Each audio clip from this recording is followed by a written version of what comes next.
bottom line thought. The safest place for Stan right now might be in a hospital with a guy like me providing round-the-clock executive protection. Halls and walls, we call it in the PI trade. No one in, no one out, no signing papers. He's got his bed up, he's watching TV, perfectly content. Isolated from fucking everybody. If he was in a hospital, he could check into Cedars-Sinai like it was a hotel, for God's sakes. Source paints a picture of Stan up in his house, up there on the bird streets in the hills of Beverly. There's a couch in his house that overlooks the pool, and he used to sit outside by the pool with his wife. That would be his wife, his late wife, Joni, who passed away a little over a year ago. Ever since her death, he doesn't sit out there anymore. He sits on that couch and he watches the pool. And that's where Stan Lee wants to live and die. That's ultimately his thing, says my source. He's never going to turn on his daughter. That's why when Adult Protective Services came to talk to him, asking, are you in any sort of danger? Do you feel intimidated by them, these vultures up there? He said no, because he doesn't want anything bad happening to his daughter. But, my source says, at his core, he hates his daughter. He hates her. He loathes her and resents her for her inability to accomplish anything and to have a sense of the world. She still calls him daddy. Do you know how weird it is to see a 67-year-old say daddy? It's absurd. Ideally, I know it's bad to a point, but if everyone was gone except Jerry, now, listeners, you'll remember Jerry Oliveras as the fake charity starting grifter that has been playing nursemaid to Stan for significant perks over the years.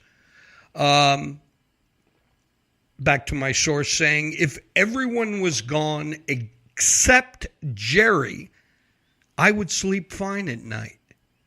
Jerry is a micro problem, but only this much. He's going to leave Stan alone, though. Stan is not going to be going to Kuwait or San Francisco or wherever. He can just sit on that fucking couch, sign a few things. But he'll die in his house, and that will be that.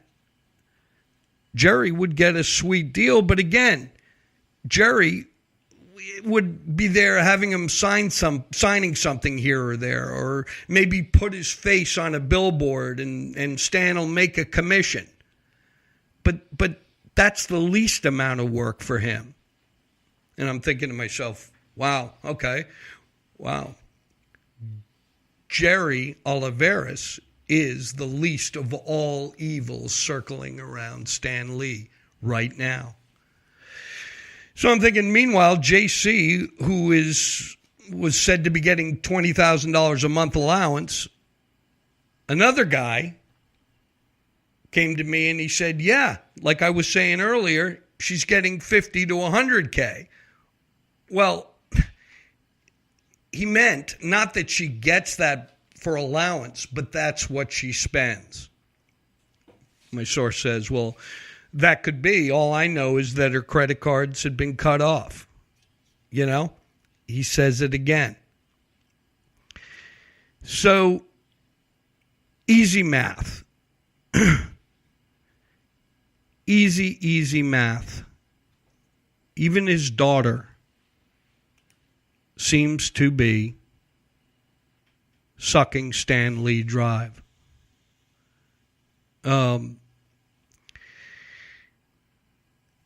Another character problem seems to be that Jerry doesn't seem to be the kind of guy who would, just drift away Maybe go live with his boyfriend in that condo, that $850,000 condo he grifted from Stan. Jerry wants to be famous, right? Like Kia. Well, my source responds, he's still the least of the worst. If I could keep them all away, I would. Well, everything seems to be status quo with Kia up there as the best of the worst. I got a great quote from an old school Stan Lee compatriot from way back who also mentioned a guy named Gil Champion as a bad actor in all of this. I go to my source. Go to the internet and find out about Gil Champion. My source says, well, he started POW with Stan. He was the first of Stan's real leeches. He started POW with Stan years ago, mooched off the intellectual property. He basically slapped Stan's name on some shit to keep POW running, and in turn, he took a fee. And it was all bullshit. Nothing worked for years. He had some points in the company, but not a lot. And then when Stan's name had been on so much memorabilia and whatnot, they couldn't even keep the company going anymore because it wasn't worth anything. So Stan started writing checks to keep it afloat. He'd do a show, he'd make $300,000, and then he'd turn around and write a $100,000 check to POW. Well, the question is, what was POW? POW Entertainment. Stan's last really big business interest. What was it actually creating? My source says nothing. They would announce projects and nobody would buy them. They looked like they were making shit, but they weren't. They might license his name to a toy in China and make that bullshit money, but I ask, well, it sounds like Kia. That sounds exactly like Kia with his partnership with Stan in something called Nitron. Nitron, the Nitron character, the Nitron comic book, the Nitron movie, all of this BS. Will that actually happen? My source bottom lines it for us. Never. It's total bullshit. He's doing what POW was doing. Look at me. Look what I'm doing. It's just an announcement. Well, I think to myself, well, Kia told me he produced Gotti, the movie, John Travolta. Well, he's actually one of about 42 producers, and the movie's distributors just dumped the project. They dumped it. But my source says, see, he still can say he did a movie with John Travolta, and that's what Nitron is. So, about this Gil Champion guy. When they sold the company to Kamsing, many people had tried to buy it, and the deals, they just kept falling through. Stan is completely out of the picture. Gil was saying the deals kept falling through, and what was happening was he had some sort of arrangement where he would have to sign off on the sale. His proviso was that he would only sign off if he was getting what Stan got. He wanted parity with Stan. He kept rejecting the deals because if Stan was going to get $5 million, he would reject it if he was going to get only $4 million. You see what's happening here? That's why Stan had to keep funding the company with his own money while these deals kept falling through. Eventually, Gil found a deal with these Kamsing people, and for a while, it was actually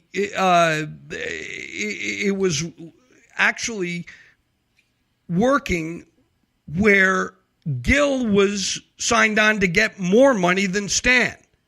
And then Jerry Oliveris, to his credit, actually reviewed the contract and saw that Stan was not only getting less money than Gil, but Stan was also obligated to other shit afterwards. So Jerry found this and at least got it to where Stan was getting an equal share. Now, POW owns the rights to Stan's name and likeness, so he sold the rights for like $10 million. And my source concludes, Gil is a real piece of shit. He cost Stan a whole lot of money. So, the question in my mind, why was that mysterious lawyer, Yuri Litvak, who was actually operating as Stan's lawyer, and now he advocates for Jerry Oliveris, why were they pushing for such a bad deal with Kamsing? My question is, was Stan hard up for money? My source says, no. When Jerry got involved and saw the contract, parts of the deal had already been started. And if they backed out of the deal, Stan was going to have to pay like a huge cancellation penalty. Gil had already set the wheels in motion, and they couldn't back out without costing Stan like $500,000.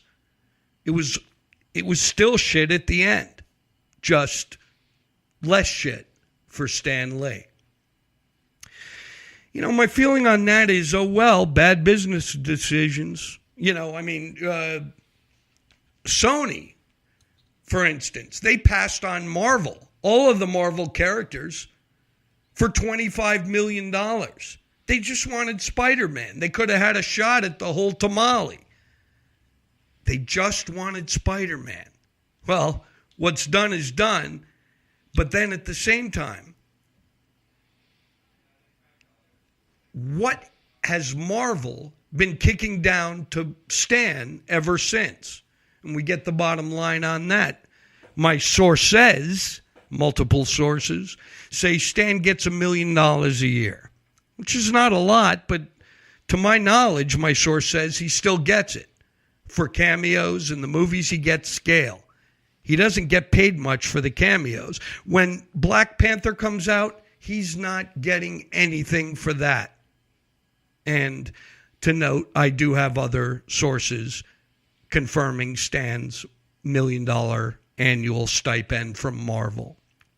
So it makes me think that conceivably, the way JC reportedly goes through money, it makes me wonder if there's a chance that when Stan dies, she can go to Marvel and say, hey, keep kicking it down. The $1 million goes to me now. It appears to me that she has one move and one move only, and that would be a PR hit on Marvel. Source kind of shrugs and he says, well, she's one TMZ interview away from everyone understanding how nuts she really is. An interview with her? Gold. Well, on my end, when I got her people with allegations putting her mental health in question, I get the boilerplate. She's an actress, an artist, an entrepreneur. Not a wrinkle on her face.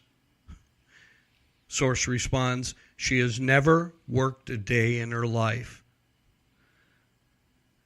He goes back and he says, Stan has a pool house full of all of J.C. Lee's unfulfilled artwork, all her shit. Makes me wonder, doesn't it? Because the rich, they aren't like you or me. It's been intimated that if J.C. were to hawk all her jewelry, all of it, she could eat for the rest of her life. But when the lawyers are done, she is the sole heir. And if she's not declared, what's that phrase, Latin? We tried this last time. Non compos mentis, sound right? Sure. Well, if she's declared a loon, it's going to be a tough road to hoe with her on any sort of witness stand. And mind you, and I mean this, there's no crime in being bipolar or whatever. And yeah. But I'm just thinking, that makes her vulnerable to the same or other vultures in the circle. A little bit, but there is a trust. And, my source says, confirms that. Because Stan's fear is that she might actually become homeless. That's his biggest fear. And, my response is, well, that would depend on how much is left in the till, I guess. My source says if they don't break the trust, and he, meaning Stan, probably has, she's not allowed to sell the houses. So even if she runs out of cash, there are structures whereby there's a piece of floor she could lie down on in one of these